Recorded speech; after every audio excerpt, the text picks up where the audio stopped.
relação ao caráter indutivo da ciência, podemos dizer que o conhecimento científico é um conhecimento indutivo? Desde Francis Bacon, ou mesmo desde antes dele, essa é a ideia que prevalece no senso comum em relação à ciência. A ciência seria um empreendimento basicamente indutivo. No que consiste o raciocínio indutivo? O raciocínio indutivo é aquele que parte do particular para o geral. O cientista observaria diversos fenômenos, faria diversas observações desinteressadas dos fenômenos, tomaria nota de tudo isso e, a partir da observação dessas experiências, dessas verificações, ele induziria leis gerais. Então, verificando repetições, verificando constâncias na natureza, ele induziria as leis da natureza por um processo de raciocínio indutivo. E, portanto, o empreendimento científico aconteceria primeiro a partir das experiências e depois se concluiriam ou concluir-se-ia a partir dessas experiências pela existência de certas leis, certas teorias, certos enunciados científicos. Até que Karl Popper, partindo da ideia de que o raciocínio indutivo é um raciocínio falacioso, não há lógica no raciocínio indutivo, porque não é porque os fatos sempre foram de um jeito, até onde se viu, que eles sempre serão desse jeito.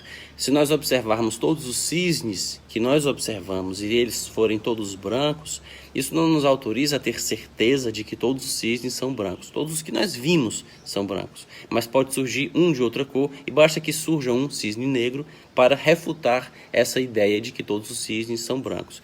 Então nós não temos certeza da veracidade das afirmações. Por mais que nós tenhamos observado a realidade, se nós dissermos que ela será sempre desse jeito, nós estamos fazendo apenas uma conjectura. Nós não temos como ter certeza disso. A certeza nós temos quando essa conjectura é refutada. Quando aparece o cisne negro, aí nós temos certeza de que nem todos são brancos.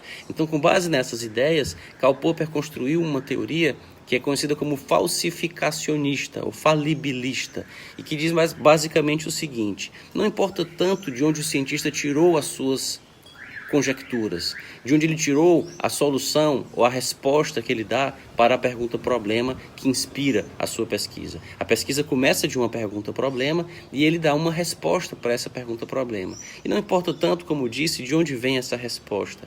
O mais importante é que essa resposta possa ser testada depois de ser apresentada. A fundamentação é a posteriori, com os testes que são feitos a essa resposta, ou para essa resposta. Os testes não visam a confirmá-la. Os testes visam a refutá-la. A finalidade dos testes é tentar mostrar que a resposta é errada. Tentar encontrar o cisne negro.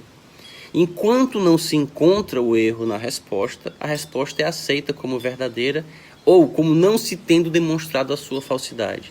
É por isso que, para Karl Popper, o que caracteriza o conhecimento científico é a abertura para a possibilidade de refutação, para a possibilidade de testes que visem a falsear as teorias. Uma teoria que pode ser falseada, que se ela for falsa, será possível demonstrar a sua falsidade, essa teoria se caracteriza como científica.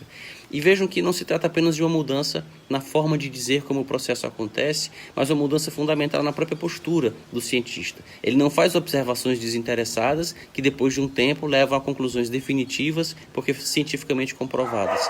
Ao contrário, as conclusões são consideradas científicas porque elas podem ser refutadas, porque elas estão abertas, eternamente abertas à possibilidade de serem refutadas, porque está eternamente em aberto a possibilidade de elas serem falsas. Enquanto não se demonstrar sua falsidade, elas são aceitas como verdadeiras. E essa demonstração é feita através de experimentos, como disse, que visam a tentar falsear essas teorias. Existe um exemplo célebre em relação a isso, que aconteceu com a teoria de Albert Einstein em relação a uma cidade do Ceará chamada Sobral, que foi o seguinte: pela teoria da relatividade, sabemos que, pela teoria da relatividade, a massa dos corpos, ela distorce o espaço-tempo, e ao distorcer o espaço-tempo, ela pode alterar a trajetória de um raio de luz. Então, se verdadeira a teoria de Einstein, a massa, por exemplo, do Sol, por ser muito grande, muito intensa, por haver muita massa no Sol, ela distorceria o espaço-tempo da região próxima ao Sol, e se um raio de luz passasse próximo ao Sol, esse raio de luz seria desviado pela gravidade do Sol. Só que durante o dia não é possível verificar isso, porque a luz do Sol torna o céu é impossível de se verificar outras estrelas no céu durante o dia. Mas houve um eclipse solar total, e esse eclipse pôde ser observado de Sobral, e lá de Sobral foi possível verificar que uma estrela que aparecia como se estivesse próxima do Sol, claro que ela estava a milhões de anos-luz atrás do Sol, mas ao passar a luz dessa estrela ao lado do Sol, e nós, os humanos observando da Terra, viam essa estrela próxima do Sol, do lado do Sol, ela apareceu num lugar um pouco diferente daquele em que ela deveria ter aparecido pelos cálculos dos astrônomos, e a distorção correspondia exatamente à distorção do espaço-tempo causada pela massa do Sol. E não que essa observação tenha confirmado o acerto da teoria de Einstein. Pode ser que o desvio decorra de outras causas. Mas se não tivesse havido o desvio, estaria confirmada a falsidade da teoria de Einstein. Então essa experiência serviu para, ao contrário, pelo menos por enquanto, demonstrar que a teoria de Einstein não é falsa, ou não se demonstrou a sua falsidade, e, portanto, até o momento, até onde se sabe, ela é considerada verdadeira. Até falam que as pessoas que vivem em Sobral e que têm com muita razão, muito orgulho da sua cidade, falam em virtude disso, em tom de brincadeira. Quem seria esse tal de Einstein se não fosse Sobral, que demonstrou o acerto da sua teoria?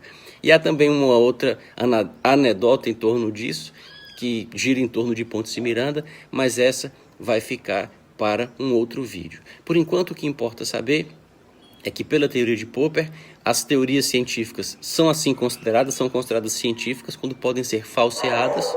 Enquanto não forem falseadas, enquanto não se demonstrar sua falsidade, elas são consideradas verossímeis ou verdadeiras porque ainda não demonstrada a sua falsidade. Isso reforça o caráter aberto, o caráter não dogmático, o caráter de provisoriedade do conhecimento científico e das teorias no seu âmbito construídas. Num próximo vídeo trataremos do papel dos valores na ciência e da teoria de Karl Popper, que divide a realidade em 3 mundos. A teoria dos mundos de Karl Popper nós trataremos num próximo vídeo. Até lá!